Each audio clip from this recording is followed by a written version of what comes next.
Welcome to 468, I believe it is, of the Pittsburgh Nerd Podcast. I'm Sean. And I'm Ian, and this is the only podcast that's You know, Chewin, you're a real pain in the ass. nice. Yeah. Any idea what that's from? No. Remo Williams, The Adventure Begins. Wow. Yeah. I went Remo Williams because Fred Ward passed away. Yep. Yeah. Fred Ward is like one of those actors, is like he's a that guy in a way. Yeah. But at one point, like they tried to make him a leading man. Yeah. And like Remo Williams was supposed to be his breakout hit, and it flopped miserably. Yeah. I mean, and it's a fun 80s action movie. I mean, it's nothing like, you know, write home about or anything. Yeah. But that was one of our grandfather's favorite movies. Remo Williams. Remo Williams. The man loved that movie. I don't know why. Yeah. Yeah. I just assumed it was the charisma of Fred Ward. Maybe. Yeah. So may he rest in peace. We pour one out for him. Mine's mostly from Tremors. Yeah, that's what I mostly know from him. And he's a that guy. You see him in a ton of stuff. Oh, yeah. You know. He was also in The Right Stuff, I think. Yeah, he played Gus Buzz. Grissom. Did he? Yeah. I thought he played Buzz Armstrong. No. No, because I don't think Buzz Armstrong was part of the Mercury missions. Maybe you're right. Because that was only about the Mercury missions. Oh, yeah. Yeah, yes, you're right. Yeah. Yeah, I don't think John Glenn's in that movie, like portrayed in that movie either. No. Or not John Glenn, Neil Armstrong. Right. Which I think John Glenn is because he was the first man into space, if I remember correctly. Neil Armstrong was the first man in space. And John Glenn was the first man to walk on the moon. Maybe you're right. Maybe John Glenn was the first one to orbit. Yeah, I think so. And Neil Armstrong was the first man to walk on the moon. Buzz Armstrong was the second.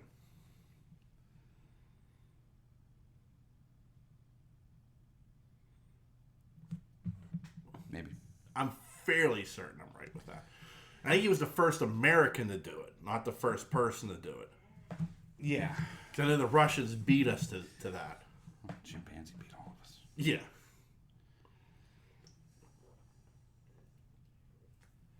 But yeah, I know he played Gus in that movie. Yeah. Yeah. He was the second. Yeah. Something like that. Yeah, so anyway. So how are you, sir? I'm good. Yeah. Yeah. Good. Yeah, real good. Went and saw Strange. Yeah, what'd you think? I loved it. Yeah. Oh, yeah. I did. Yeah. I thought it was fantastic. I don't know. Yeah. Yeah. I don't have any really complaints. I have one, but it's a spoiler, so. Yeah. Yeah, it flowed. It kept going. Good story. Good storyline. Yeah. Yeah, I really don't have many complaints about it. Yeah. I loved it. Yeah, that's cool. Yeah, it was fantastic. It was like, I've been waiting to see Witch in this element. Yeah. You know what I mean? Oh, yeah. So, that's what I was really impressed with. I thought she did phenomenal. I did. Yeah.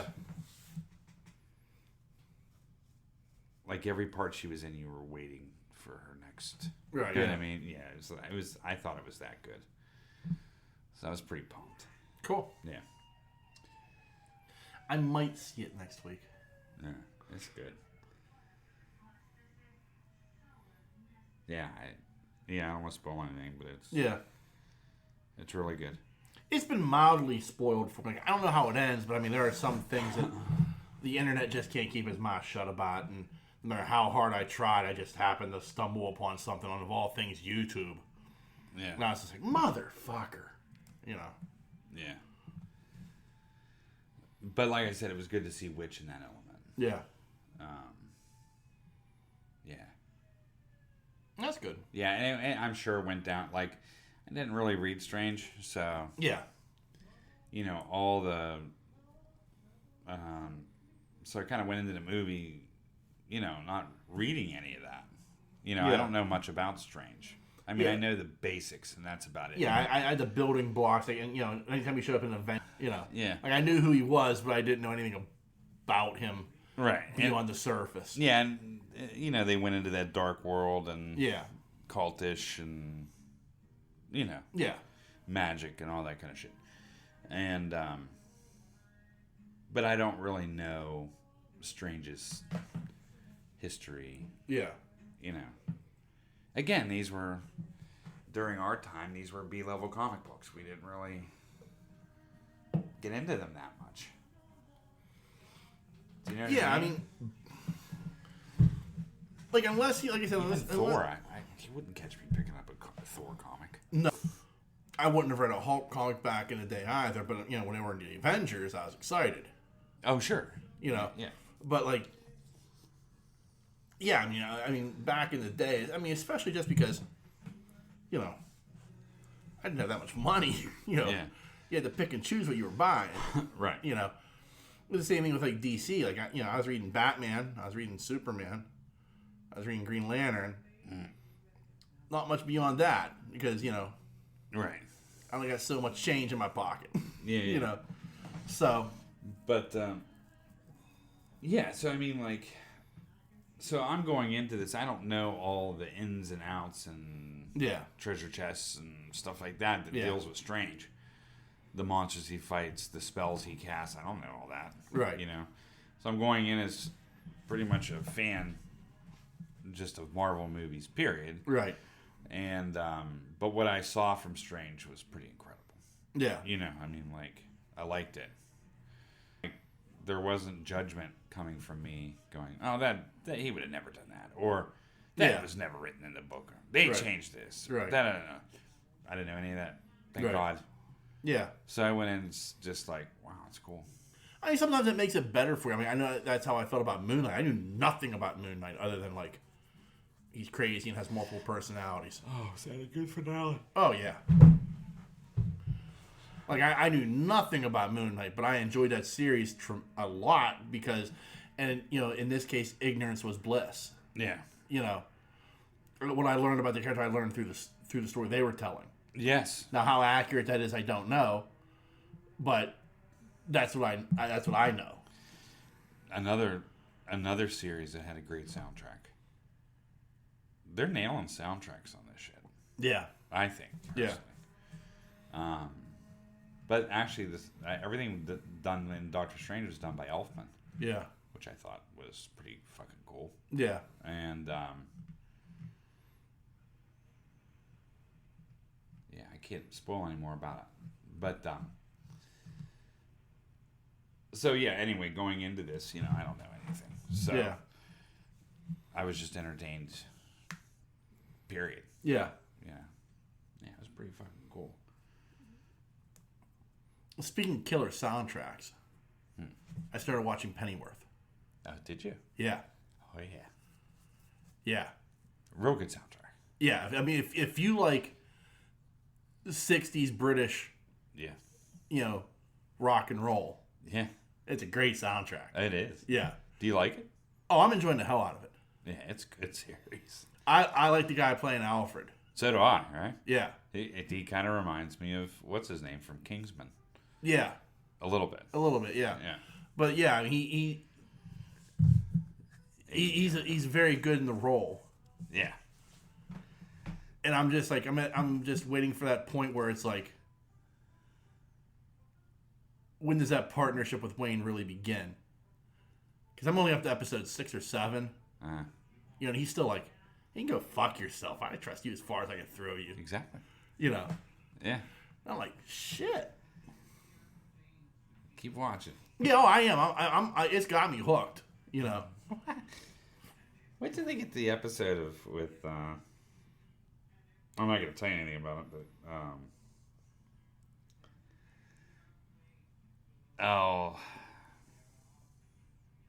founded the Satanic Church or whatever. Aleister Crowley. Yeah, that's where I'm at. Oh. Did you watch that one? I watched the one where Martha and what's her name go and, to the and party? Wayne's sister. They're at the party, and you get like the devil with the 6 eyes. Yeah. You know, and she the next episode begins with her waking up naked.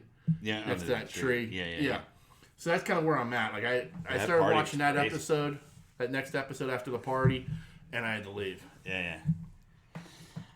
That was a good episode. Yeah. Yeah, I'm enjoying the hell out of it, and like, I mean, episode 1, second one, the Rolling Stones painted black. Yeah. And I'm like, oh, okay, I'm in. Right away. Dude. I mean, like the whole soundtrack's phenomenal. Yeah. But like all the little, it's like odd. It's like all these little twists and turns that are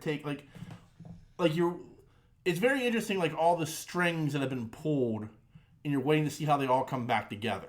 Right. You know, and like that's what I'm finding fascinating about the show. And it's like there's nothing that I've seen that's like Batman related at all. No, nothing.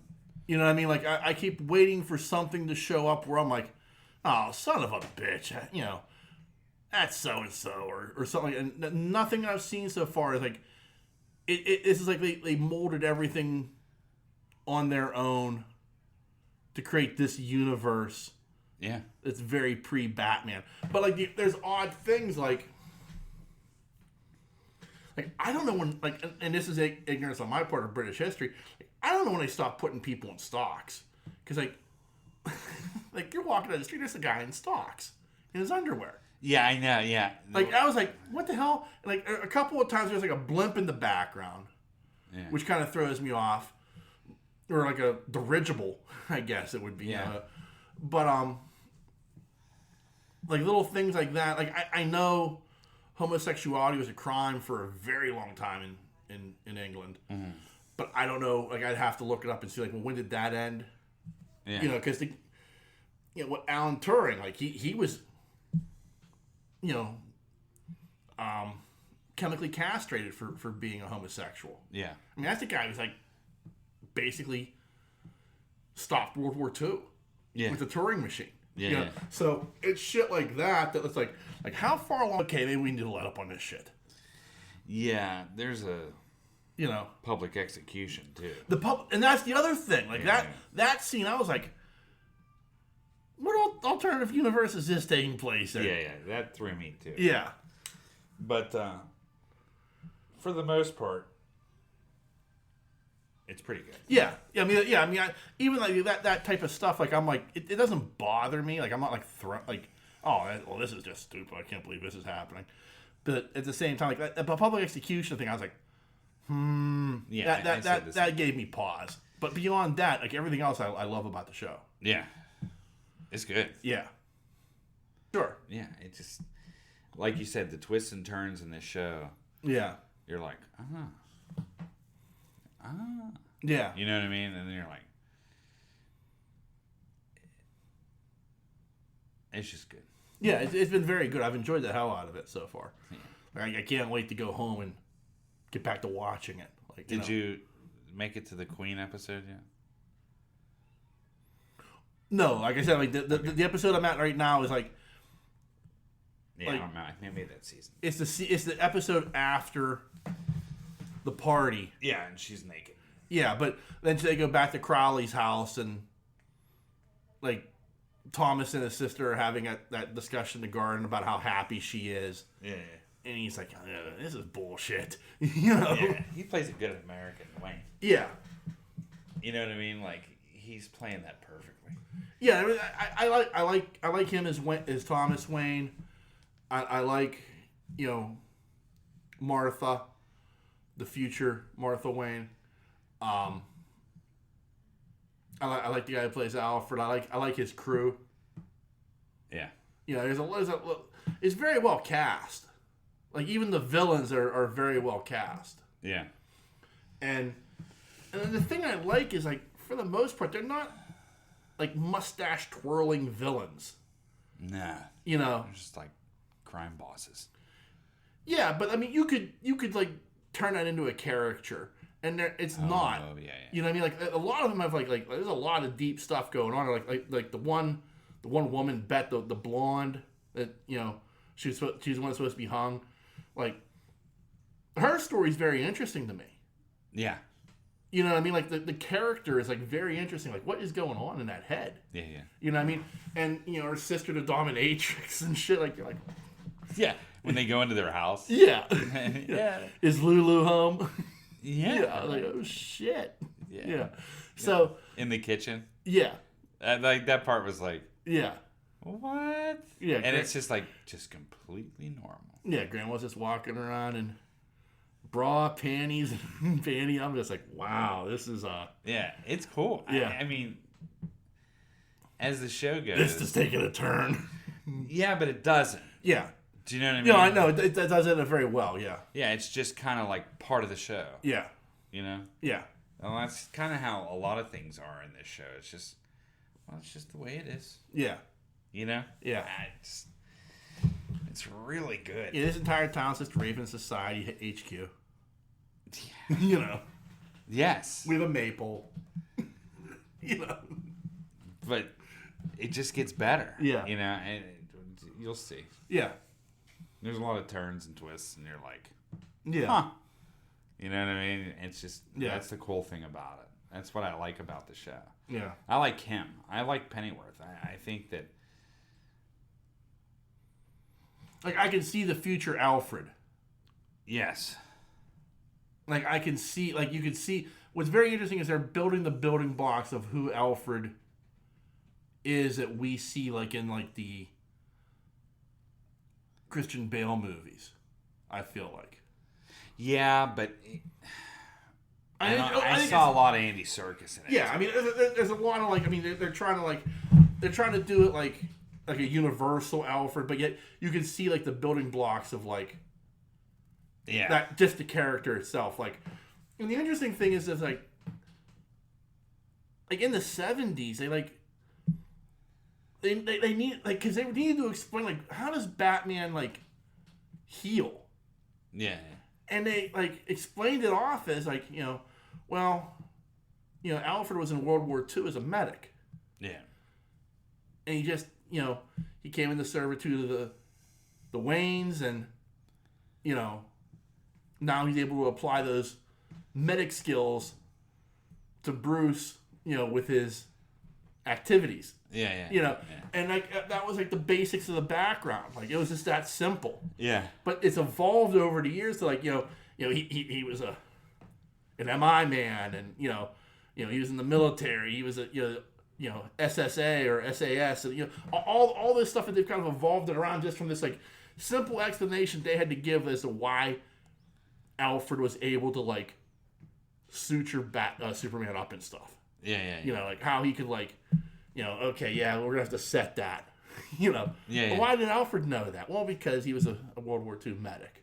Yeah. You know. So it's interesting how that story's evolved over the years. Yeah. But this is interesting in how it's like, it's also kind of like setting up the man who's going to raise Bruce Wayne. Right. You know what I mean? Like, you start to see those building blocks are starting to form as well.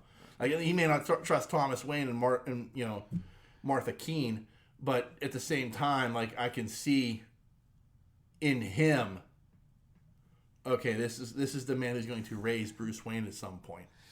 Yeah, and it's interesting in the show too, because when you're watching the show, you can see, especially later on, you can see where he's, like, falling from grace a little bit, where, you know, it's like, oh, I'm going to start this. This is what I'm going to do. This is how I'm going to do it. And then you see him coming into light, and it's like, is he bad or is he good? Is he an anti? You know? Yeah. But then true colors start to come out. Right. You know what I mean? And it's like, there he is. Yeah. I mean, there's the straight path that I know. Yeah. You know? This is the man who's going to mold.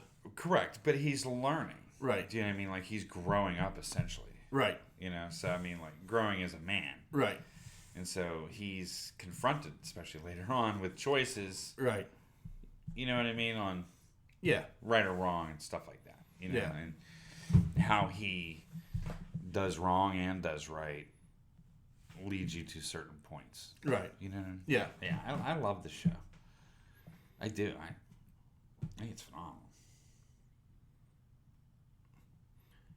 One of the better shows on. Yeah. No, I agree. I also watched this week the Pentaverate. Yeah. This is a Netflix show. It's a Mike Myers vehicle.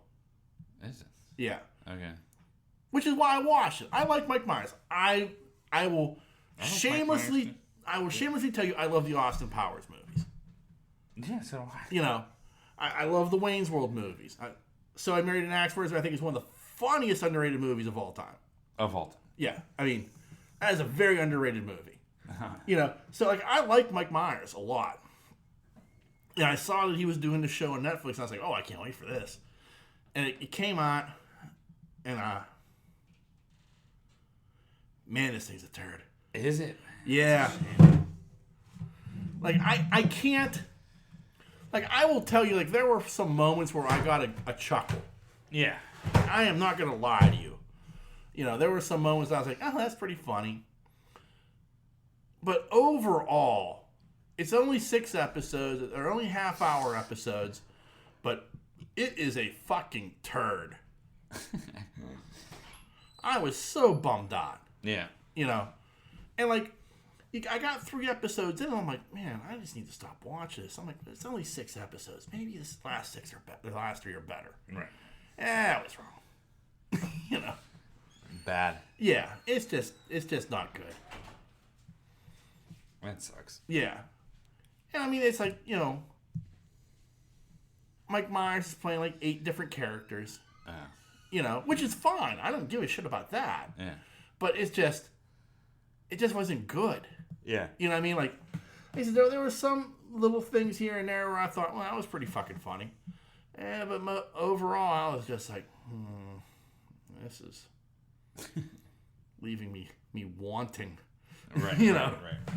So, I'll tell you now, like, I mean, I am not recommending it at all. Not even like on a lark. Like, if you're like, if you find something funny, avoid it. Just avoid it. Because you're not going to enjoy it. Okay. And you'll hate yourself for watching it. You know. So, that's my thoughts on the Pentaverate. That sucks. Yeah, it does. Because I was like, I don't want to say I was psyched, but I was like, well, this should be interesting. This should be fun. I should enjoy. Like, even if it stinks, it'll at least be fun. And I mean, it was a fucking turd. Did I chuckle a little bit? Yes, but I have a sick sense of humor sometimes. You know, I'm not going to deny that. They went for the low hanging fruit, and I enjoyed that. Right. You know, but there was also some stuff where I was just like, you know. I mean, how can you not laugh at Sasquatch taking a shit in a hallway?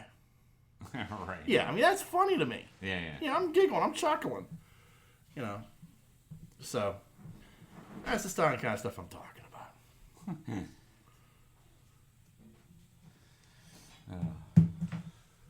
Those were the 2 things I watched this week, and hung my head in shame at one of them. Right. You know.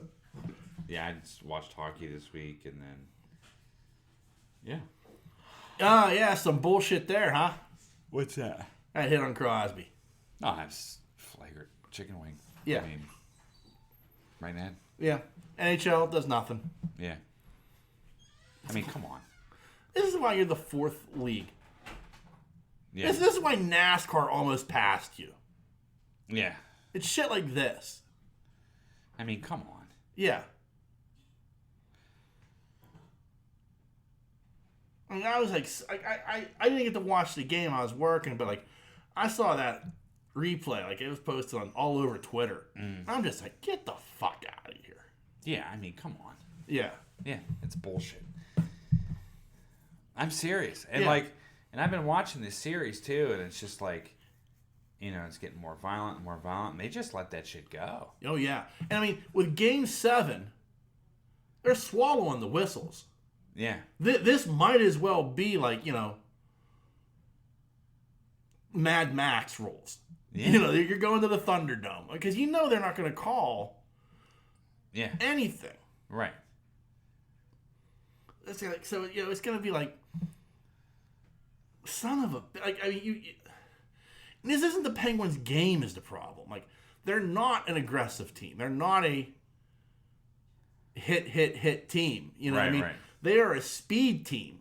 Right. And, like, so when you're letting them get hooked, you're letting them get held, you're letting them, let's let everything go. Because you want to swallow the whistles because it's Game 7. Yeah. Then they don't stand a chance. Yeah. And everybody's like, well, this is what happens when you get down to your third string goalie. He hasn't played that bad. No.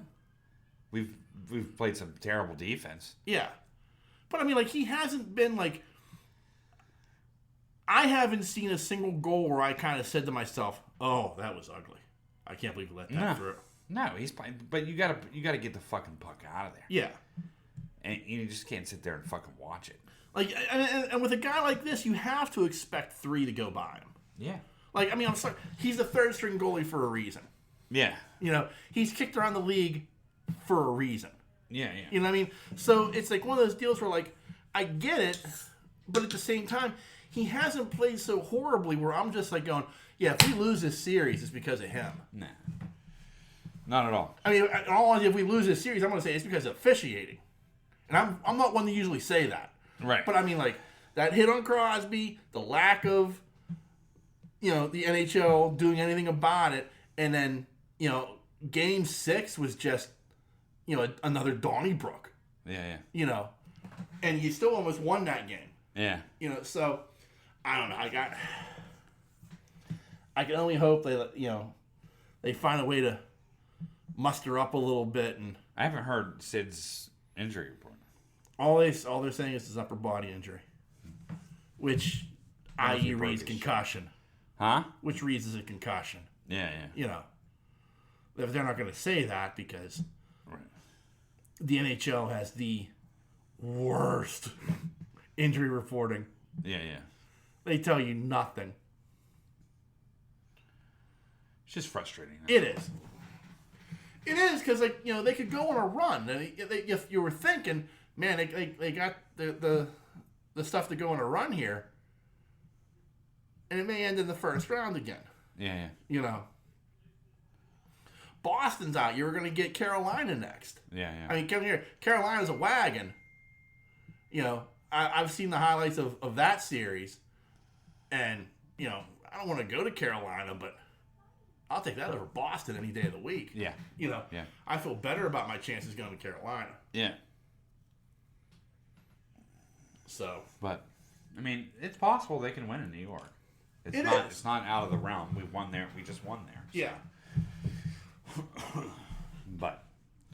It just sucks you couldn't put them away in Game 6. Yeah. It's such a nasty hit. Yeah. I'm like, you gotta be fucking kidding me. And I hate that something like that changes a series. Yeah, and well, it did. Yeah. I mean, don't get me wrong, we got some good players. Yeah. But when you worked your captain into the main part of the games, you know what I mean? Mm-hmm. But that Rodriguez line's been scoring. Yeah. Do you know what I mean? And Jake's gonna get his goals. Yeah. So, talk about signing someone long term. I don't know if they have, but yeah, Jake Gensel. You have to keep Gensel. That's the future. Yeah, he's just a goal scorer, man. Yeah, that guy's fucking good. Yeah, he's the guy you want here for the next 10 years. Yeah, absolutely. Yeah. The only problem is, like, Rodriguez is good too. Yeah. The only problem becomes, like, I don't know if he's a guy you can build a team around. No, I'm not saying that. Right. But, like, I mean, like, facts are facts. Like, you know, Crosby and Malkin are reaching an age where it's like they're going to be retiring soon. Yeah. You know what I mean? Like, we kind of forget that. Right. But they've been around forever. Right. You know? So it's like, at what point do these two guys step down? Right. Yeah. And then, like, at that point, who are you building the team around? Like, well, like, Gensel's a good piece, but I don't think he's the guy you build the team around. You need a guy who's the guy, and Jake's the guy who complements the guy. Right. You know what I mean? Just finding that guy. Yeah. I don't think Lightning's going to strike the bottle third time. I don't think they're going to be able to find. Not for a while. No, I don't think they're going to be able to find that guy. I don't. I just.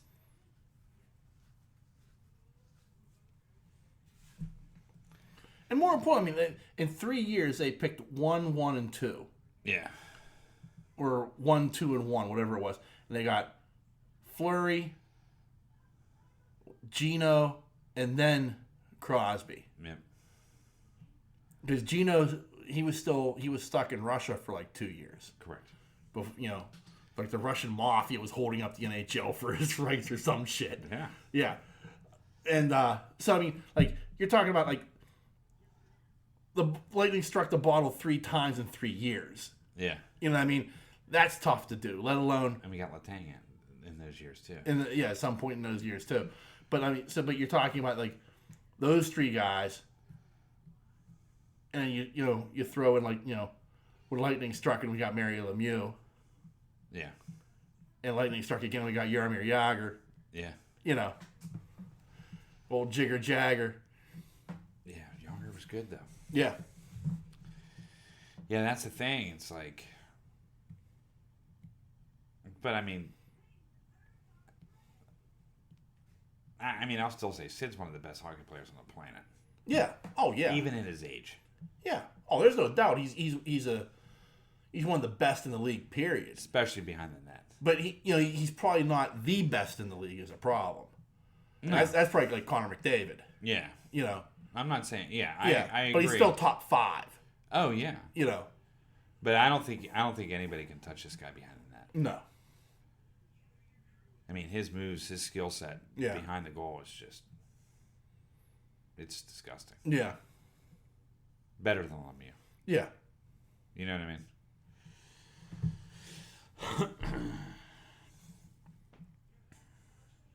I don't know.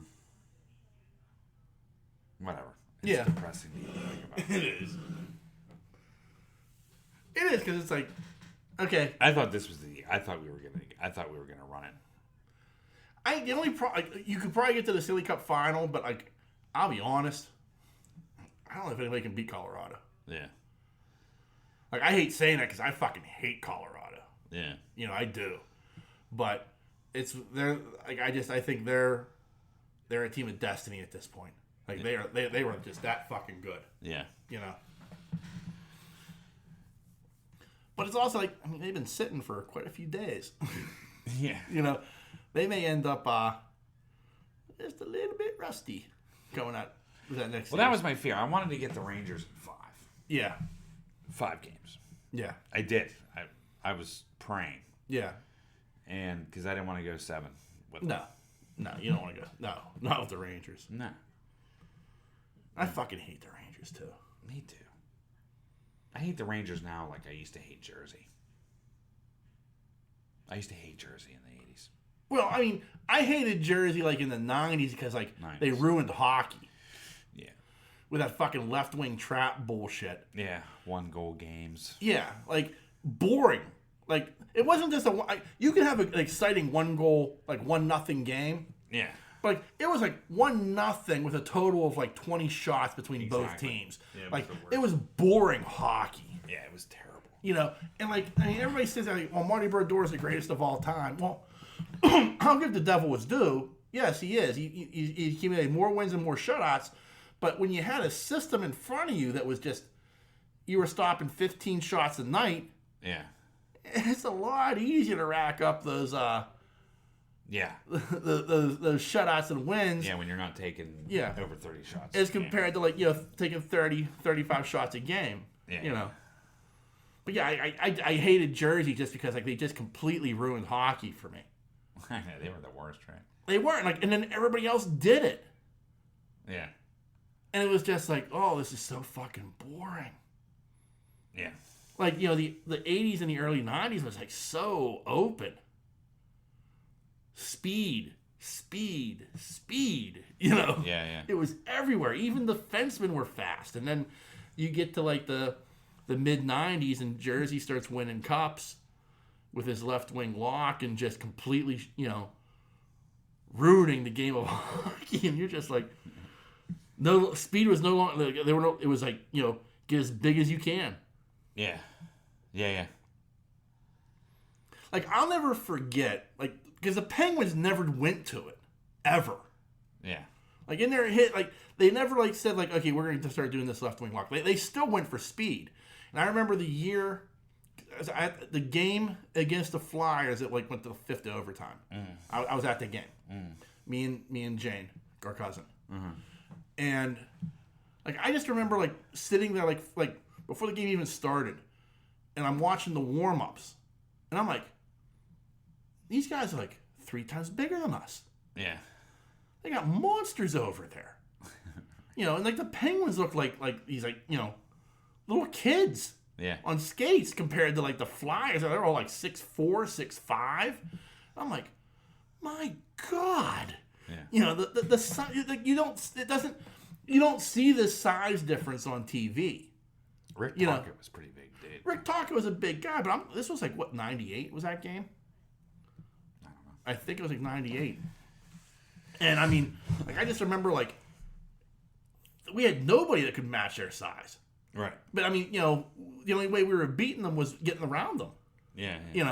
But like the rest of the NHL, like, all went, we're going big. We're going big. We're doing this left wing lock, and we're just going to win games 1-0.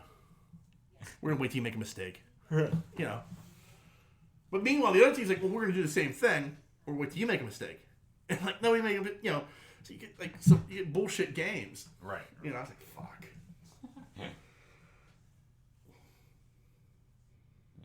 I mean, thank God the NHL's gotten away from that, but still, like, I don't understand the NHL's mentality. Like, I don't want games to be 10-9. Right. But, like, you have to let stars be stars. Like, you have to open up that ice and let the, like, and it sounds, like, horrible to say as a guy who loves good defense, but you have to open up the game of hockey just a little bit. Right. And let stars play at star level. Right. The NFL does it. The NBA does it. Oh, yeah. I mean, more than any other sport, the NBA is like, we are all about our stars. Yeah. And Major League Baseball, to a certain extent, like, we'll juice the ball. Yeah. Because everybody likes the home run. Yeah. I mean, they admitted it. Yeah. I mean, we were using a bit of a harder ball last year, so it traveled further. Wow. Okay. Right. So, I mean, that's just what and that's just the reason why, like, the NHL for a while, like, they were being threatened to be taken over by NASCAR as the 4th most popular sport in America. Well, that brings you right back to Crosby getting injured. Yeah. Again, this is one of the biggest stars of your league, one of the faces of your league, and he's out for you don't know how long. Right. Because of a blatant attack. Right. And nothing was. Yeah. No repercussions. As much as I hate to say, like, when Tom Brady got injured, they changed the rules. Like, that one year, like, the first game of the season, Brady got hit below the knee, blew out his knee, missed the rest of the season. And the next season, the NFL completely changed their rule book on how to hit a quarterback. Right. Like, you have to hit above the knee. Right. Like, so even if I'm laying on the ground, I just can't grab him by the foot and try to pull him down. I have to actually get up and get above his knee before I can touch him. Yeah. You know what I mean? That's protecting your stars. Right. I hate to say it, and it drives me nuts sometimes, but that's how you protect your stars, unfortunately. The NHL is such an old boys league still. It's like, yeah,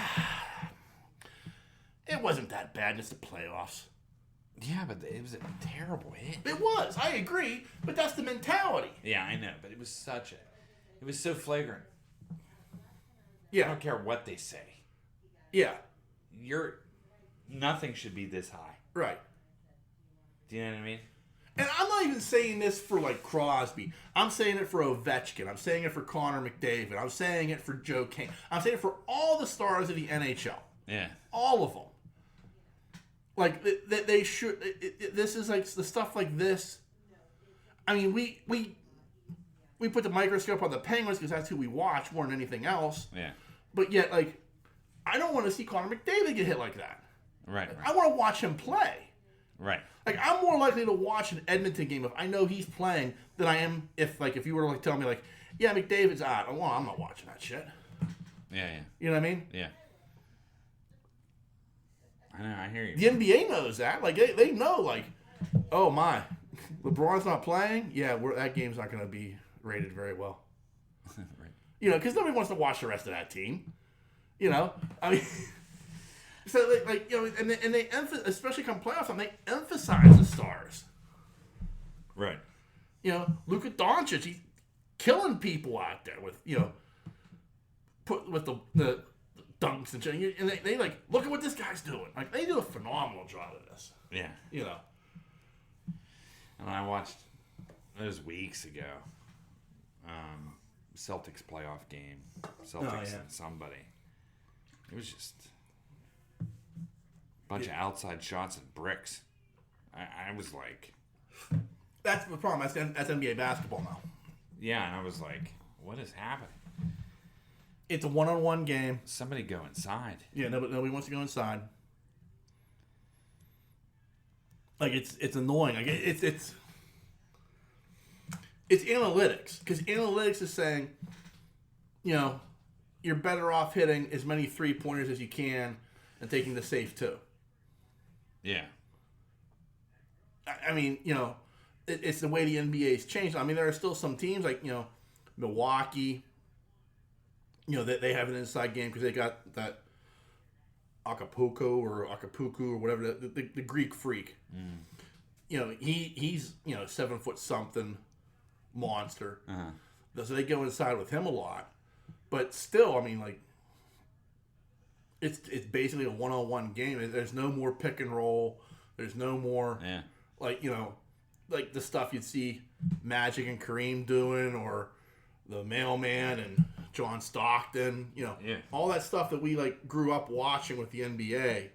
It doesn't exist anymore, right? Because the analytics say, if you take 100 outside shots and you hit 50 of them, it's better than hitting 52 pointers. Right. Yeah, no, I get it. Yeah, It was just boring. It is. It can be boring at times. Yeah, I'm not denying that. Like, I have a hard time. Like, again, like, I have to have, like, an investment in, like, the game. Yeah. Anymore to watch it. Like, there has to be, like, somebody I really like. Yeah. And the problem with the NBA right now is there's nobody I, like, really, really like. Okay. So, like, I don't have the investment of, like, oh, I got to see this. Yeah. You know what I mean? It's different. Yeah. Anyway.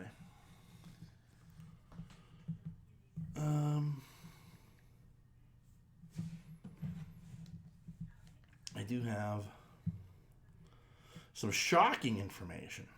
Okay. Apparently, Castle Rock Entertainment has greenlit a sequel to This Is Spinal Tap. Oh, really? Yeah. Apparently, the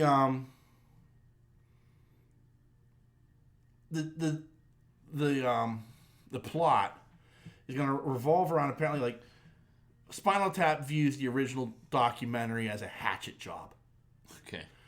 And when it's announced that Spinal Tap will reunite for one final concert, Marty DeBurgi, who was Rob Reiner's character, saw this as a chance to make right with the band who viewed This Is Spinal Tap as a hatchet job.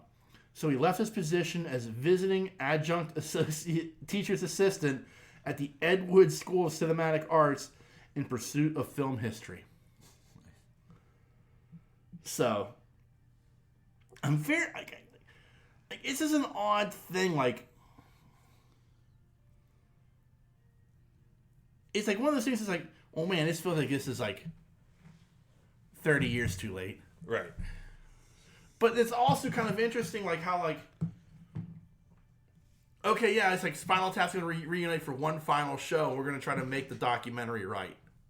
Right. Like, I kind of like that idea, and I like the, like, because I feel like it's going to play off of that, and I've complained about this on the show, like, old men who shouldn't be on stage anymore. Yeah. You know, I have a feeling this is probably going to be playing up a little bit. Yeah. And I know it's got Rob Reiner's coming back, and Christopher Guest, and Harry Shearer, and isn't Rob Reiner dead? No, his dad is. Oh yeah. Carl Reiner. Carl Reiner's dead. Yeah. Sorry, I was like, Yeah. someone's dead here. Yeah. No, Rob Reiner is still alive. Yeah. But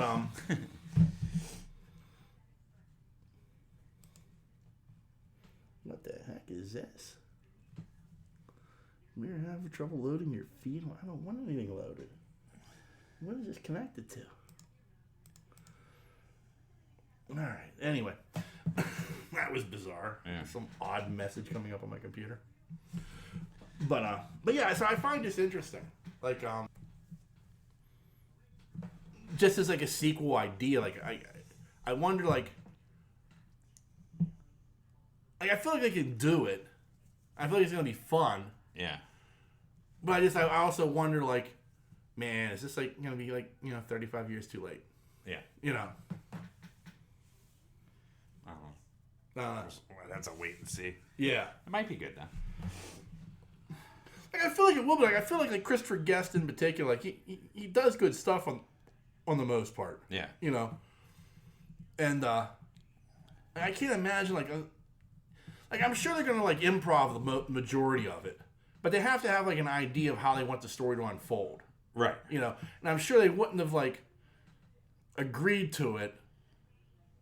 I feel like these guys have enough of a reputation where it's like, we don't need to do a cash grab movie. Right. And this doesn't feel like that, but at the same time, like I feel like it, I don't know. I think it's kind of an interesting idea. She did bulk up. She did, didn't she? Look at her arm. I know. Compared to his. Yeah. We're looking at a picture of Natalie Portman as Thor. I mean, she is huge.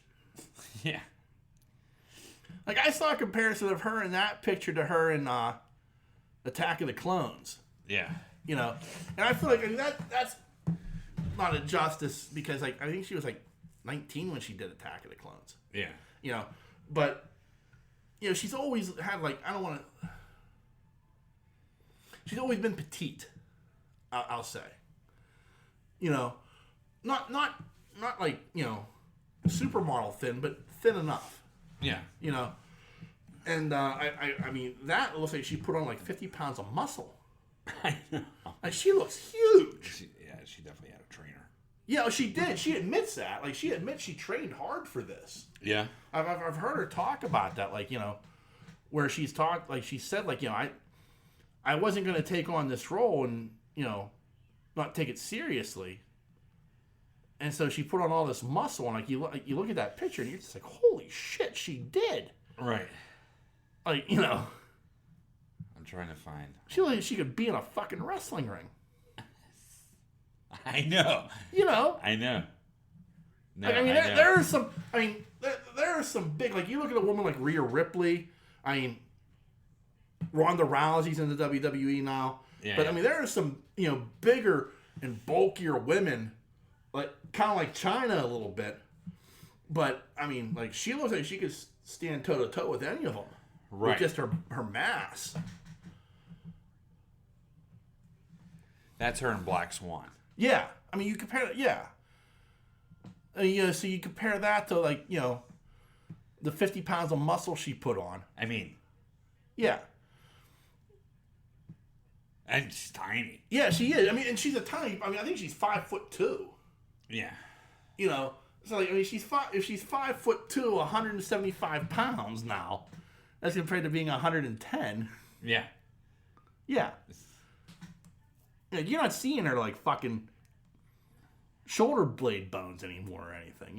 You're seeing fucking traps. Yeah, I mean, she is big. Yeah. So, I mean, it's kind of exciting. Yeah. I was fearful she was going to look more like this. You know what I mean? Yeah. And I was like, oh, Lord. Yeah, this frail little thing in Thor armor doesn't make any sense. Yeah. Can we get the extra light foam hammer out here, please? Yeah. Because even like, I guess it would have been 2019. Can we get the pool noodle? Yeah. One. Like in 2019 when they announced they were doing this movie. Yeah. And they announced that she was going to be Thor. Right. And she came out. I'm kind of looking at her then and I'm like, yeah, man, you are, you're thin. Yeah. Like she had the thin little arms and, she, Takiki Watala gives her the hammer and, she's holding it up. And I'm like, yeah, that doesn't look good at all. And then you heard, like, she, like, went to work. Yeah. And I'm like, so I applaud her. Like, good job. Like, for, like, somebody who's talked about how much she hated making those fucking movies, for her to, like, invest that deeply in it and go that far. Yeah. To, like, get that ripped. Right. I applaud you. And I'm sure the boatload of money they probably backed up for you to be able to be in that movie. Right. Was very helpful. Right. I mean, at least she's given us what we want. I just hope the script's good. Yeah, I'm intrigued to see where that goes. Yeah. I am. I mean, I just don't want it to be a Guardians movie. I don't think it is. I think they're probably only going to be in there for like the first half. Yeah. I got a feeling that they're not around all that long. Oh, yeah. I mean, don't get me wrong. I love Guardians. Right. But I want this to be Hemsworth and her. I don't want... You know what I mean? Yeah. I know what you mean. And, and I want them to be their... they have their own shit that they need to take care of. Right. I don't want Guardians interference with that. Right. I don't want Thor interfering with their shit. Right. Exactly. Yeah. You know what I mean? Like, they've got... there's a lot of unanswered questions that need to be answered for the Guardians. Yeah, and like Thor kind of like walks away at one point in the trailer. Yeah, like they're all attacking and doing their thing, and he's like, yeah, because he knows he can scrape the earth with anybody that's there. But there's also there's a moment like in the trailer where him and the Rock guy are kind of like they're kind of waving to the Guardians as they're pulling away from him. Yeah, so Gorg or whatever. Yeah. Or, what's his name? He plays him. Yeah, Tiki Watala, yeah. Yeah, so I mean, I think it'll be fine. Yeah. Did you watch Shadows with the one where? How far you watched the whole thing, didn't you? Watched all 3 seasons, yeah. Okay, so you got to the point where they got into that room with all the. Oh, the Vampiric Council. Yeah. Oh, yeah. Great. Yeah. Yeah. Yeah. Wesley Snipes. Yeah, they had it on the other night. Yeah. Yeah, Zoom call with Wesley Snipes. Yeah. But the guy that stole the show from him was still was Pee Wee Herman. Yeah. Paul Rubens just is fucking. God, he's fucking funny if you only see him for fucking 5 minutes. Yeah. Oh man, it's so good. Yeah. Brad and Tom couldn't make it. Yeah. You know. Yeah. Too busy. That's so funny. Anyway. Yeah, I mean, that show is so fun. I can't wait for. I guess season 4 comes out in July. Yeah. So I can't wait for that. It's a funny show. It is. It really is. And I want to watch the one that he did. Our Flag Means Death. Oh, it's good. Yeah. It looked funny. I just haven't had a chance to watch it yet. Yeah. Yeah, it's good. I mean, I liked it. Yeah. And it's funny. Yeah. It looked funny. Like, from the trailers from what I saw, I was like, oh, this looks hysterical. Yeah. You know, but it's just like one of those things that just hasn't, like, I just haven't gotten around to watching it. Yeah. Yeah, it's good. And it caught a lot of buzz. You know what I mean? It caught a shit ton of buzz. Yeah. And then, like... I heard nothing but good things about it. Yeah. You don't know anything about it. I just watch it. And I need to find a way to get more Matt Berry in my life. Wait till you see Blackbearded. Okay. But yeah, Matt Berry and like What We Do in the Shadows is like one of the funniest things I've ever seen. Yeah. Yeah, like I like, and I got a feeling like he's like that all the time. Yeah. Like I feel like, you know, I feel like when he's playing Laszlo, he's probably amping it up a little bit, but I feel like he's just that funny all the fucking time. Yeah. You know, and I love this. I need to find some of his British stuff, I guess, and give it a view. Yeah. Yeah. Speaking of British, I mean, Netflix has been dry lately. Oh, you know what? I did start. The Pentaverate? No. The new Viking show. Oh, okay, yeah. Yeah. Yeah. I like it. I do. Okay. And I know it, you know, years later. But every time they mention Ragnar, I'm like, ugh. Yeah. My heart just cringes. Yeah. Because I loved Ragnar Lothbrok. Yeah, you did. Oh, man, dude. He was such a fucking beast in that show. Yeah. And he was such a beast. And so every time they mention him, because this is like, what, 300 or 400 years. This has to do with Leif Erikson. Yeah. Right. Yeah. And so this is like, what, 400 or 500 years later? Something like that, yeah. I'm not quite sure. Ragnar's now within the gods' realm, you know. Yeah. Valhalla. And, you know, well, not just Valhalla, but I mean, like, he's, like, up there. Right. You know what I mean? So, yeah, so I like it.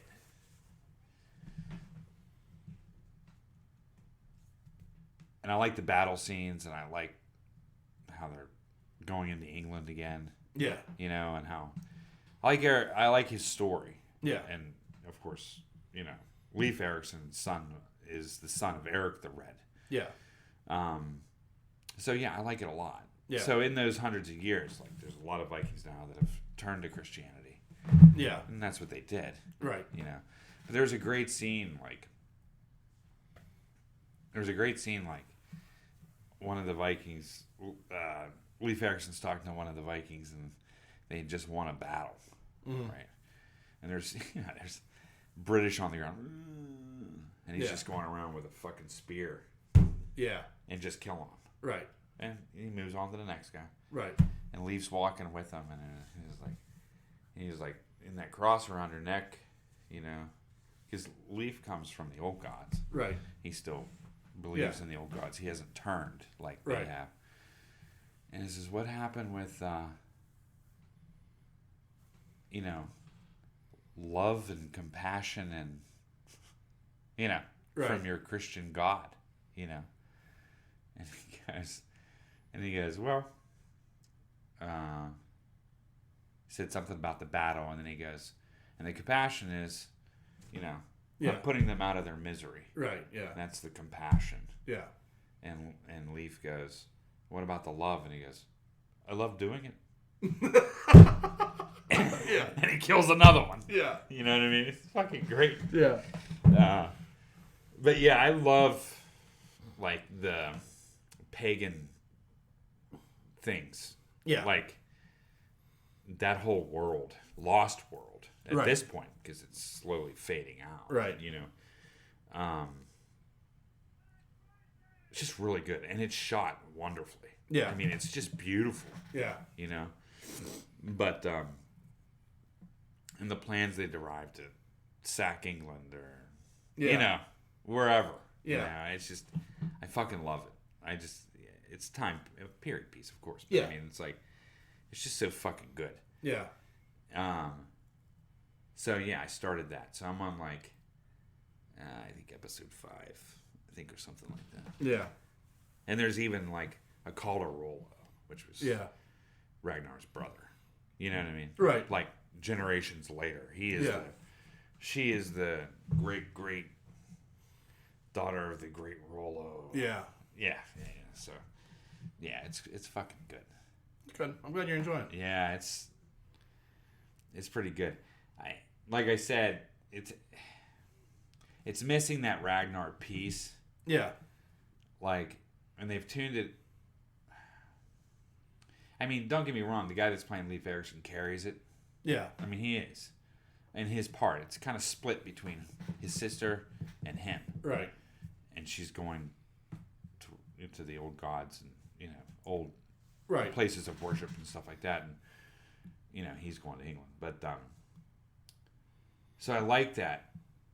You know, I like the part of it. And I think he carries it well. But she's going to end up carrying it too. Right. Do you know what I mean? Like, she's now training to be a shield maiden. Yeah. So, you know, we'll see. But man, Ragnar and Lagertha. Yeah. Fucking good.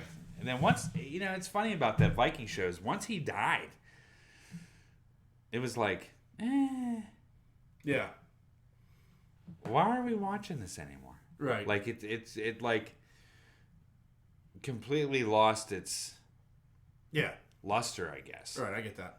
You know what I mean? Because like to see that dude in battle, it was a fucking beast. Yeah. I mean, you waited, like every time he talked, you waited to listen to him talk. It's the way he talked, like almost talked with a question sometimes. Like it's just he matched that dialect like really well. Yeah. And when he was off that show, it was just like, it's whatever. It's like taking Pennyworth out of Pennyworth. Yeah. You know what I mean? Like you're basing the whole Vikings thing off of Ragnar. Right. And then you just kill him off. I couldn't understand it. I mean, I didn't get it. Yeah. Anyway. So I'm interested to see what they're going to do with this. I'm glad you're enjoying it at least. Yeah, I always like Viking stuff. Yeah. Anyway. But you said, like, Netflix is dry. Yeah, it's dry, man. And it hasn't been, like, I mean, I know they just, like, I think this final season of Ozark was just released. Now, I don't watch that show, but I know people who do who are very excited to see how that ended. You know, we got at the end of the month, like a couple weeks, we're a couple weeks away from the first half of season 4 of Stranger Things. And they're ending that, right? After season 5, though. Okay. And then when they go to college. Yeah. But there's that. I mean, there's a couple other things I think that are coming up. That, like, Netflix, it all depends. Like, I don't think they're ever dry per se, but it all depends on what you're watching. Yeah, I get you. You know what I mean? Like, right now it's dry for me and you because there's not much that they're releasing that you or I like. Right. But then in a couple of months, it'll be like, you know, I've got 10 things on Netflix I'm trying to fucking watch. You know? Right. So, it's always like, Netflix is always like in waves to me. Yeah. You know? Like, I'll have a wave where there's nothing going on and I'm not watching at all, and then there'll be a wave where I'm watching something every fucking night. I have to catch up on Star Trek. You still haven't watched Strange New World? I just watched the first one. You watched the first one? Mm-hmm. What'd you think? I loved it. Yeah. Yeah, I'm ready. Yeah. I'm ready to get on the ship, man. You know what I mean? Like, yeah. I think it's good. Well, what are we on? 2 now? 2, yeah. 2. Have you watched it? I did, yeah. Was it good? It's good. It's a good episode. Yeah. I think it's it's interesting because like it's not episodic, or it is episodic. I mean, and by that I mean like there's no like overall story arc, but in a way there is with him. Thought, well, okay, that's gonna be done in episode 1. Well, episode 2, he's still talking about it. Yeah. You know, so I think that's gonna be an overall thing that they carry through. So I think it's not gonna be like an overall like this is the big bad and this is the big story arc for the season. I think it's gonna be character story arcs that carry through the season, though. And you're still kind of meeting the crew. You know, and who they are, right? But there are things I've enjoyed. Like I mean, that Skywalker looked huh? That Skywalker looked yeah. When they first got to him. Oh yeah. The full on beard. Yeah. He looked weird in a beard, to me. Yeah, I get that. I mean, it was salt and pepper. Oh yeah. You know, but he's so fucking good. Oh yeah. And I mean, like, everything looks so... like, it works. Yeah. Like, the way the bridge looks, the way the control... it's updated and modernized, but it still looks retro enough that it's not the original series, but it's close enough. Mm-hmm. You know what I mean? Like...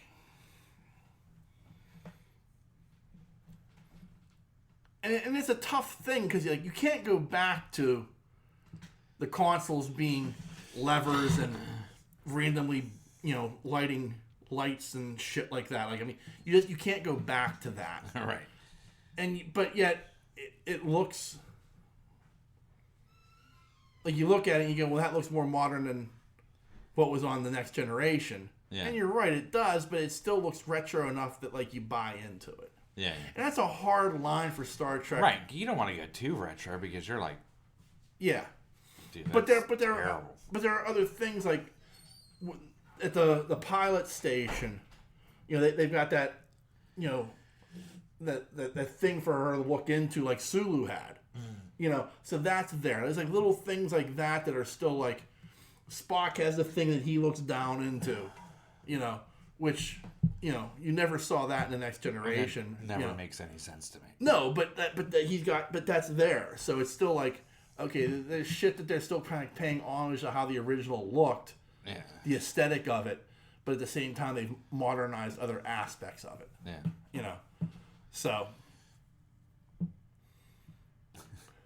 Spock's VR glasses. Yeah, but I also the thing I also love. And this is going to sound goofy. And the Enterprise can move.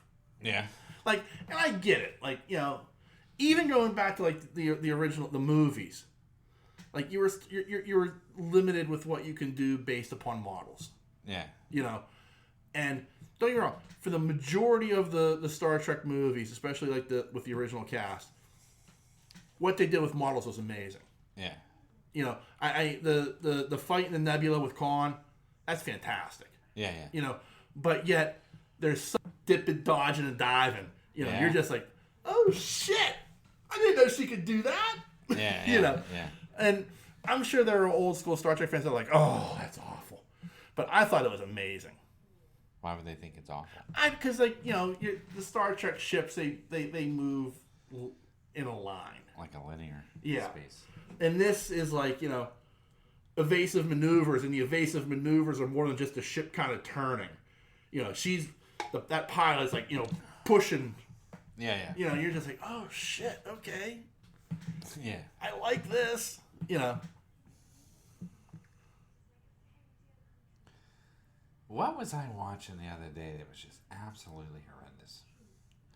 Which made me think of Star Trek. I cannot remember.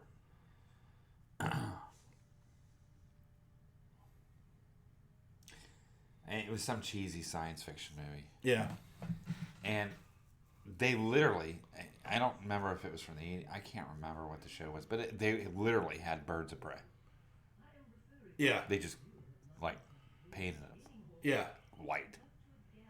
Yeah. I mean, even the way they came. Yeah. It was a bird of prey. I was like, dude, that's a bird of prey.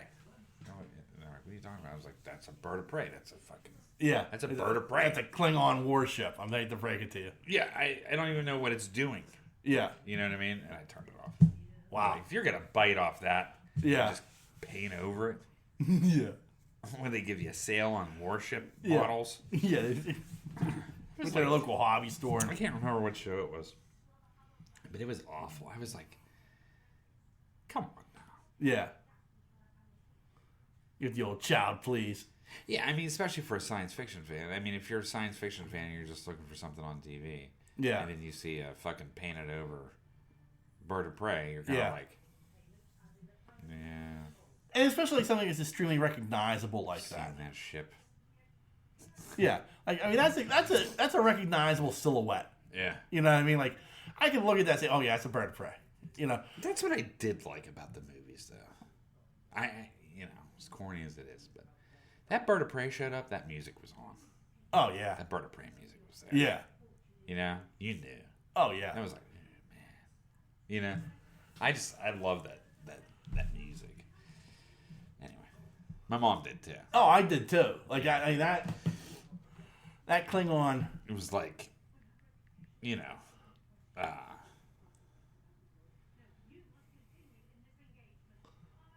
like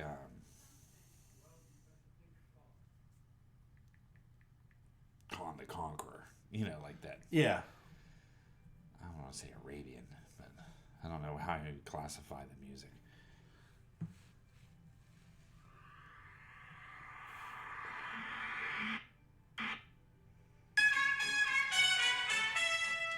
That shit right there, yeah.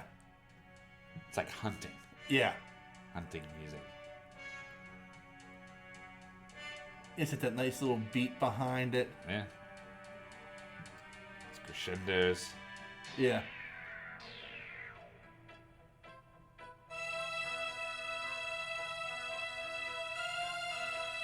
Like kind of menacing.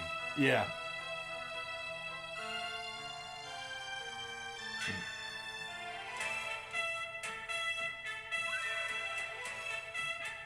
Yeah, that little bit, like... Yeah. Yeah. It's almost Arabian. It almost sounds like... Yeah, it's very cool. Yeah, it's one of the best. Yeah. It's so recognizable to science fiction fans. You know what I mean?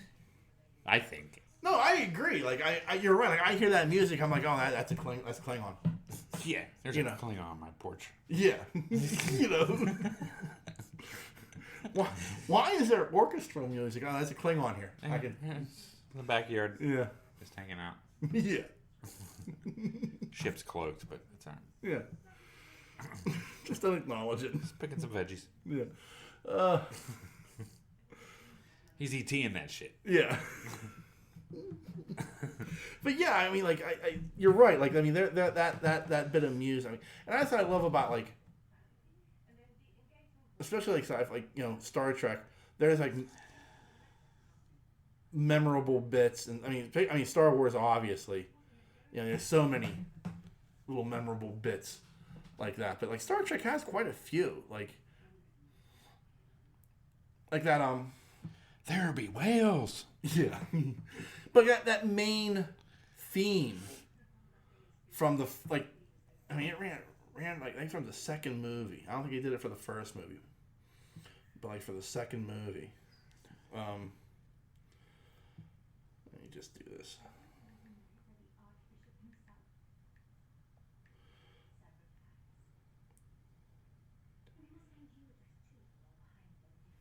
Not the Christian church chorus? No. No. I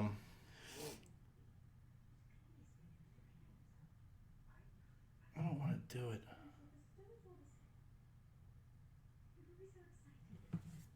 This one sucks. I mean, this is kind of like it.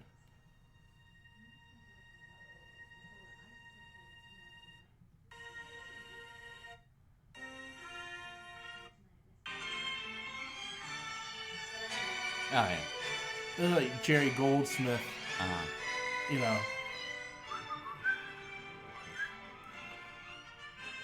Like, I think I started with Star Trek 2.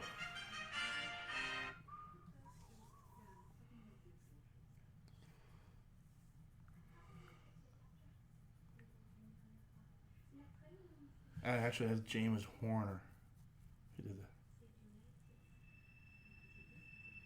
that. Horner? Yeah, James Horner. Yeah, that's a good. Yeah. Like, I love this. It's like this very build. Very Tom Hanks.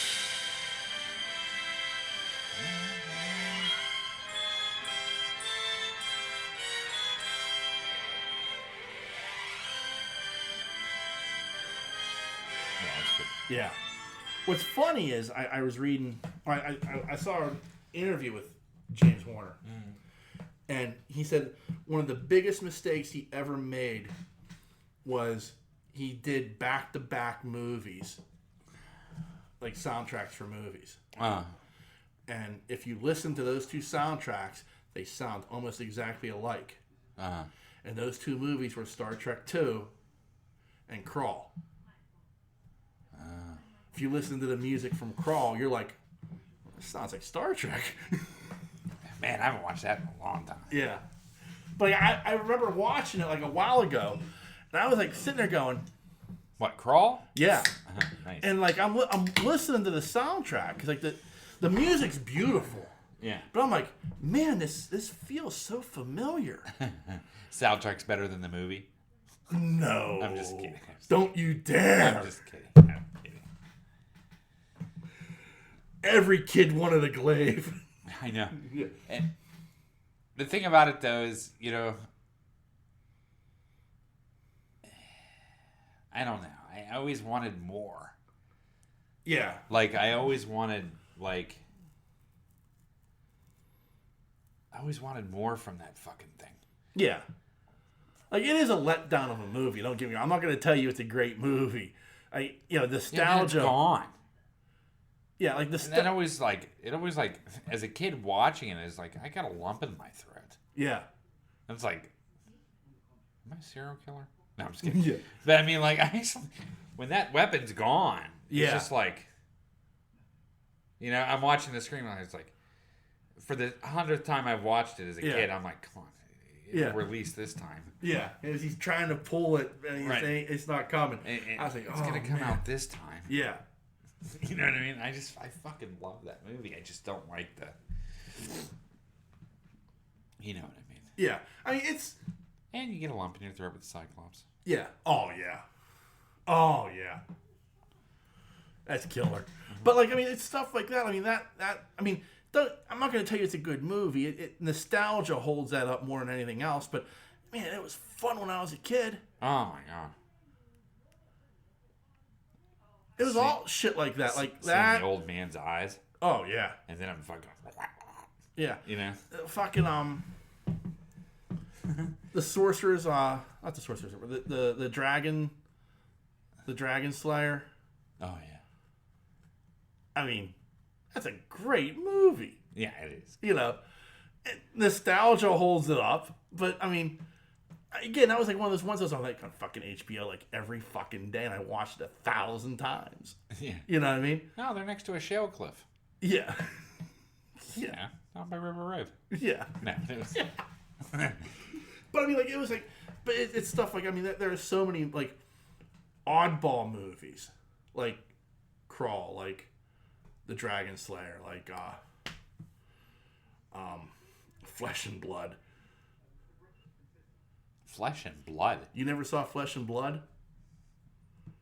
Oh, it's got Rutger Hauer in it. That's not coming to mind. Oh, it's a sword and sandal movie. He's like this rogue.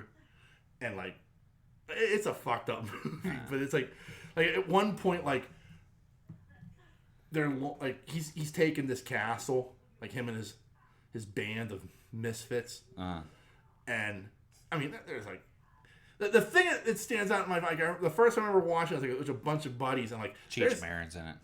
There's just a bunch of fucking in it. Yeah. Like it was like it's like the first time I'm seeing like full frontal nudity in like a regular movie. Yeah. And my buddies were like, what the fuck? I'm like, we have Bush. You know. You know, male and female. You know, I was like, wow. they're showing the peen. That's a shocker. But at one point, no, it's not. Yeah, at one point, they're launching they're launching plague meat. It's plague infected meat, and it goes into the well. They're launching merkins at each other. Merkins at each other. Yeah, that was it. They're launching meat. Yeah, it was it's like the castle's under siege, and there's so few of them in there that it's you can't just starve them out, because they've got provisions for a long time, and so they decide we're gonna launch this, the cattle outside are dying because of the plague. Okay. So they kill the cattle, take the meat, and put it on trebuchets, and launching the meat into the beyond the castle walls. Okay. And it happens to start going into the well. Oh, okay. And two people, the princess, who's I don't know whose side she's on, and Rutger Hauer. Okay. And the next morning, everybody's drinking water from the well except for those two. Oh, of course. Of course, yeah. So I mean, it's not a movie I'd recommend, but it's got Rutger Hauer and he's fucking phenomenal. Yeah. And but it's it's an oddball movie from my childhood. I watched a few times. And it stuck out because I was hey, that's the guy from Blade Runner. That's the guy from Blade Runner's penis. Yeah. But Lady Hawk would be another one. That was a good movie. Oh, it's a great movie. Gets no love and respect, but it's one of the most underrated. Yeah. That style of movie of the time, it was top. Yeah. I thought. I mean, the end of that movie is so fucking good. Oh yeah. And he's look at her, look at me. Yeah. You're just filling up with tears. I know. And the acting was genuine too. It was just really good acting. I mean, I thought the whole film was good. Yeah. I mean, it wasn't one of those corny 80s but the concept is so interesting. Fantasy films. Yeah. Do you know what I mean? But it is in a way because the way magic is being used is very especially. No. I'm not saying it's not a fantasy film. Right. But I'm saying in the category of fantasy films, it's probably one or two. Right. There. Yeah. It's not Googly Snake. No. Fuck. Yar. Yeah. But it's one of those oddball things that because it's this realistic feeling world except for these two people. Right. Even the guy who cursed them is a Catholic. Yeah. You know what I mean? There's all sorts of weird things going on there, but the only thing that's magical was these two people and the curse that's on them. And, I mean, it's so fucking good. Michelle Pfeiffer's amazing in that, and Howard's fucking phenomenal. Matthew Broderick was very good in it. Yeah, it was just a great film. Lady Hawk is just a superb fantasy film. It is. And it had animals in it. Yeah. Anything that has an animal. Turok made his comeback in this movie. Yeah. Yeah. I mean, it goes without saying, fucking, whatchamacallit, the Beastmaster. That was actually a good movie. It is a good movie. Again, it's probably held up by nostalgia. You know what I mean? If I was to show that to somebody, a 12-year-old today, if I was to have my niece sit down, who's already shit all over the crystal shard. Oh yeah, I know. She just hates Muppets or something. I'm not quite sure, but she just shit. As I'm watching it with her, she's shitting all over the movie. I almost sent her out of the room. I was you just need to get the fuck out. I will watch this alone. But it's a great series. It is. But Netflix was yeah, we're burning this. Yeah. Oh, that's what you're gonna get shitty movies for 2 years because of this movie. Yeah, We made this amazing piece of cinema, this amazing series, and it's universally loved, and we're gonna shut it down. Yeah. That one will never. That's those movies. Like, I just don't get what you were thinking. Like, why'd you even go with it to begin with? Yeah, because you knew it was gonna be expensive. Yeah. Anyway, right. Back to what you were saying. Yeah. What was I saying? You're on Lady Hawk. I can't remember. I was on a roll of something. Oh, but if you took that movie, like if you took like the Beastmaster. Oh, Beastmaster. And you showed it to like a 12-year-old today, they'd shit all over it. I'd tell you it was goofy. The special effects are. Because you know how I know that? Because I did it to my dad. My dad's like, if you like Star Wars, you should watch Buck Rogers. You know, with Buster Crabbe. I'm like, what the fuck is this? The fuck? Meanwhile, we're watching Ultraman. Yeah, I'm watching Ultraman. I'm watching like really bad Godzilla movies. You know, I'm watching Battlestar Galactica in 1980. Yeah. You know, I'm watching some real shit. And my dad's like, yeah, this is a classic. This is, Flash Gordon from like, my childhood. And I'm like, what the fuck is this shit?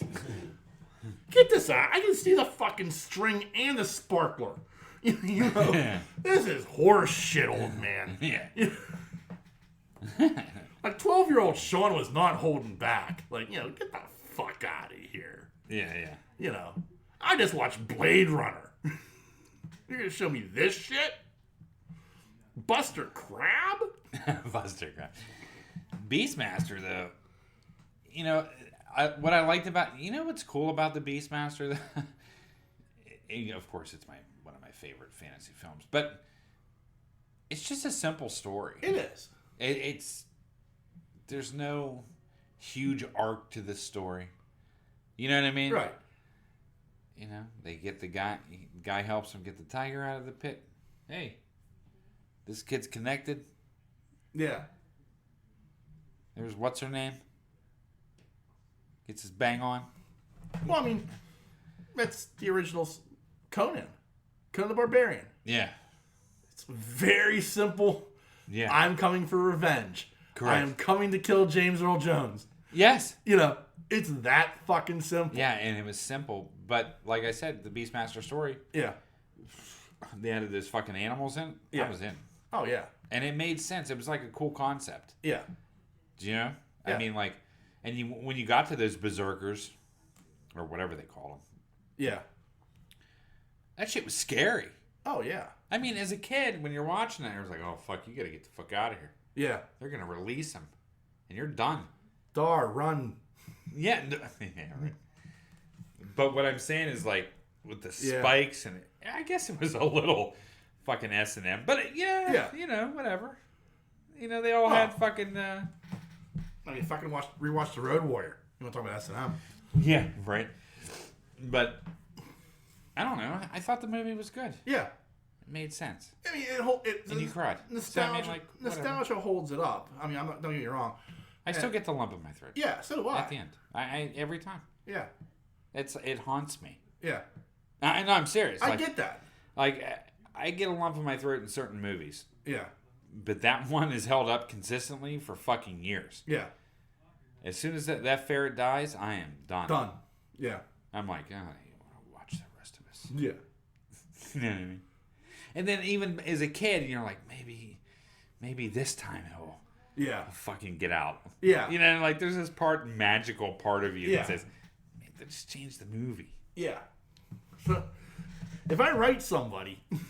That's how you... But that's also that's how you really know you're into a movie. Like, when you're wishing to yourself, maybe this time he'll escape. Yeah. Choose the picture that's right for you. Yeah. You know what I mean? That's funny. But, anyway. I love the fucking Beastmaster. As do I. It's a classic. It is a god. Then Beastmaster 2 came out. They changed the fucking tiger, and I was done. Yeah. Oh, yeah, I remember. Like, you were pissed. Oh, I was like, this isn't right. What's this shit? That's not the same Roo. Yeah. Oh, That you were was his so name. angry. Oh, I was so angry. That's on Escape from LA level. Yeah. Yeah. No, it is. But it was. Yeah. But that was one of my favorite parts in the Beastmaster. He was like, "What's up with you, man?" Yeah. Yeah. Yeah. Brother with a stick. The big head staff. Yeah. Was that David Keith? Yeah. From Roots, right? Yeah. Yeah. Fucking loincloth. Yeah. Both of them had the loincloths on. They weren't ashamed. No. They were just like, fuck it. Let's get this tiger out. Gotta cover the angle of my dangle. Right. When they picked that fucking log up, it was like, ooh. All right. Yeah. But no, it's like, I love that. That fucking. I see you're European. Right. Fucking staffs were in sync. Yeah. Yeah, motherfucker. I was like, whoa. It was so weird how he acted that part. Yeah. You're right, though. That was weird. It was terrible acting. But nostalgia. It was. The other side, that's the Highlander. Oh, what a great film. It is. It's a great. I mean, like Sean Connery acting as a Spaniard. You know, I mean, you couldn't find a Spaniard. yeah, you could. And I mean, he didn't even try. All in red Spanish gear. Yeah, like he didn't. But he didn't even try. Like Sean Connery doesn't try to do anything. no, he was still like big ass Scottish accent. Yeah, you might as well have just made him Scottish. Yeah. Why? Like you've got a Frenchman betraying a Scotsman and a Scotsman betraying a Spaniard. Like, what the fuck? That's a great film. Oh, it's an amazing movie. So fucking good. It was. That was another 80s movie that was good. Yeah. I mean, to this day, I'm still like, there can be only one. Yeah, the original Highlander was a great film. Ah. But yes, the death of Sean Connery was brutal. But it was so well done. Yeah, it was. And then when the Kurgan's like, and then I took his woman while his blood wasn't even cold. He's like, oh, that was your woman. You know, I mean, like, you're just like, oh shit. God, was he evil. He was. I can't remember the actor that played him. Oh, fucking he's that guy. He's been in a fucking million things.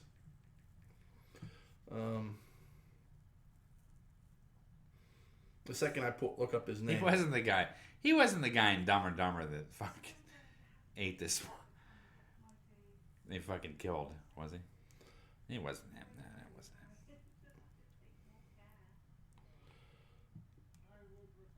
him. Jesus. It was so good. I don't know what the original fucking movie. When they put those peppers on his sandwich in Dumb and Dumber. Yeah. Okay, so Clancy Brown. Let me see.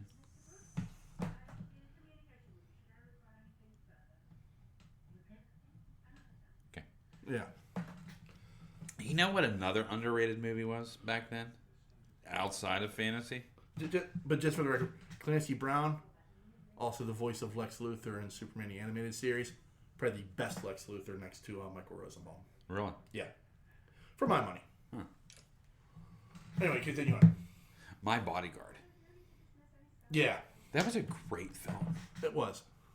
It really was. Yeah. I mean, it was like that sort of cheese 80s, but Yeah. it was like really good. It's like the first time you ever saw really Matt Dillon. Yeah. You know what I mean? Yeah. And how much you fucking hated him. I still fucking hate Matt Dillon. Oh, yeah, I get that. I do. Yeah. It's because in that fucking movie, I hated him so much in that fucking... It was Matt Dillon. I'm absolutely positive. I'm fairly certain, yeah. Yeah, I fucking hate Matt Dillon to this day, and it's because of that movie. I'm serious. Yeah. I can't stand him.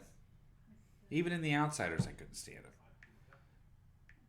I cannot stand Matt Dillon, and it's because of My Bodyguard. How he treated that kid. Yeah, it was Matt Dillon. Rudy was the name of the boy. Adam Baldwin played The Bodyguard. The Bodyguard, yeah. Yeah. It was a great film. It is. The 80s had some real gems. They did. It does, yeah. Even when you don't think they're gems, they're actually gems. Yeah. Diamonds in the rough, so to speak. Yeah, I get that. But there was a lot of shit. Oh, yeah, there's a lot of shit that, like, I mean, like, because the thing, because, like, you look at, like, there's a lot of turds out there, and then you get, like, something like Nighthawks. Yeah. Which is, like, this amazing movie, but, like, nobody remembers it. You know, but, it's Stallone, it's Rutger Hauer, it's Billy D. I mean, it's a fucking killer cast. Yeah. But there's, there's some real gems in the 80s, but there was just so much shit and terrible acting movies that it's like... Yeah. I mean, you look at the Schwarzenegger movies, too. They were horrible. Nostalgia lives on through them. Yeah. Like Commando. That's a terrible movie. But it's Commando. Yeah. You know what I mean? Can't say that about Predator. Predator was pretty good. Yeah. But like, you get, like, there's movies out there like Critters. Oh, yeah. That's a horrible fucking movie. Yeah. But it was fun to watch, like, on a Friday night. Yeah. You're having a sleepover with some friends. You're popping in Critters. Yeah. Eating popcorn. But then you had The Gate. Yeah. Which was a great film. Yeah. I mean, I thought it was. Yeah, I mean, there's like a handful, like, it's like, for every one I name here, I can name 2 horrible ones. Or three, yeah. I mean, so, like, it's like the 80s are like this.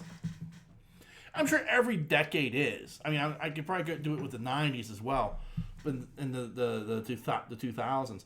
But, like, the 80s in particular, it was like, because it was like this boom. It was the boom of the popcorn movie. Yeah, yeah. Like, everything, it was also the boom of, VHS was in damn near every home at that point, Yeah.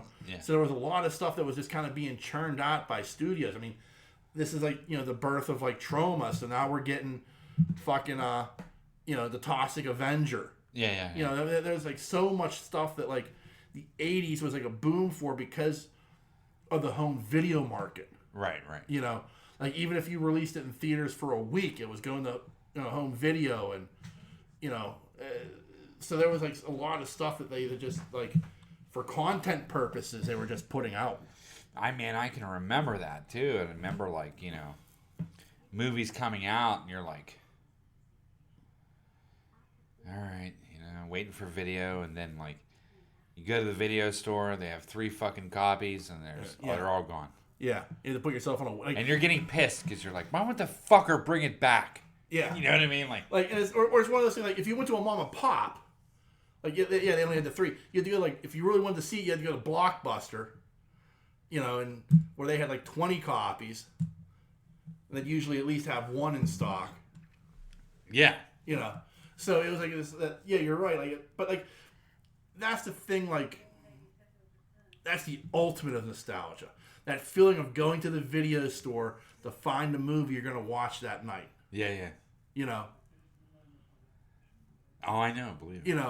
I'm not watching, it's the middle of summer. We're not watching, it's nothing but reruns on. Like, back then, there was no, like, summer series. It was all reruns. Yeah. So, like, you're going to the video store for a Friday night movie. Yeah. And if you went to the mom and pop, Dad would end up in the back room.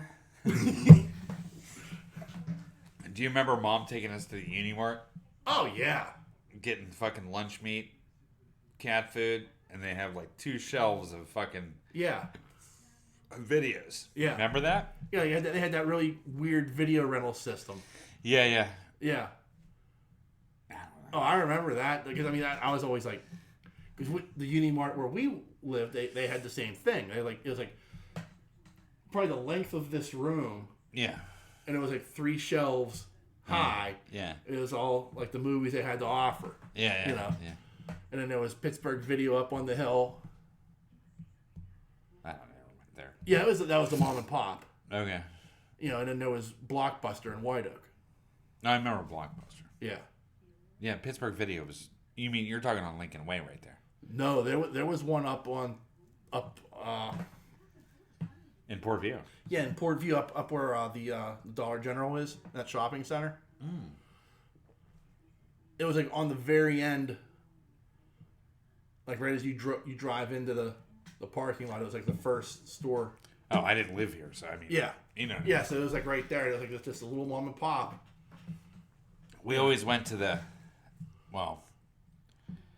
was the Unimart. Yeah. And then there was the one down from Double G. Yeah. Double G Car Wash. Remember that one? We used to go in that one. Yeah. In front of the Lionheart, right on the street. Yeah. There was that one. That was actually a pretty good one. They had a lot of movies. That was a mom and pop. That was a mom and pop. And then Lincoln Way. And Pittsburgh Video. Yeah, right on Lincoln Way. Yeah, they had 2 locations. And then, of course, Blockbuster opened up at Oak Park Mall. Oak Park Mall. That's all I remember. That's the only places I remember getting videos from. Yeah. I'm thinking. Because once Blockbuster came out, it shut down on mom and pops almost. Yeah. Except for that one on right down from Double G. That stayed open forever. That did, yeah. But Blockbuster took over. I mean, that was terrible. They were like the Walmart of VHS rentals. Yeah. It's a shame, right? Yeah. There was that back room in Pittsburgh Video. There was, yeah. The one on Lincoln Way had beads on it. Yeah, so when you walk through, they could hear the beads. Yeah. Yeah. I can remember being little going in there, and they're like, don't touch the beads, son. Yeah. Yeah. Yeah. Like, I remember, like, turning 18. And it was like, my buddy's like, well, you gotta go rent your first porn. Oh, God. You know, it was like an initiation. Like, you know, I think, like, go to the Pittsburgh Video, had to walk to the back room, had to, you know, part the beads open. And I think you walked in there, you're like, oh my God, look at all this. What is this? There's boobies everywhere. Anyway, I'm sure we're running over. Yeah, a little bit. Let's wrap this bad boy up. All right. Anything you'd like to add to the proceedings there, sir? No, sir, I'm good. Or remember, there are a number of different ways you can reach out and touch us. Hey. You can send us an Pittsburgh Video. Like Pittsburgh Video used to. Thank you. You can send us an email like Thad does every week, but we don't read it because it normally has nothing to do with the show. And that email address is pittsburghnerd@yahoo.com. You can also find us on Facebook and Twitter. Just search Pittsburgh Nerd Podcast. We're very, very easy to find. And lastly, we're also a member of a number of podcasting networks. You can find us on the Tangent Bound Network, the Weeby Geeks Network, and the Pod Breed Network. Just give them a Google search. You can find all the other great podcasts that they have to offer. And lastly, as always, we want to thank you, dear listener, for checking us out each and every week. We can't thank you enough. Yeah. And on that note, the dreamer has awakened. Peace.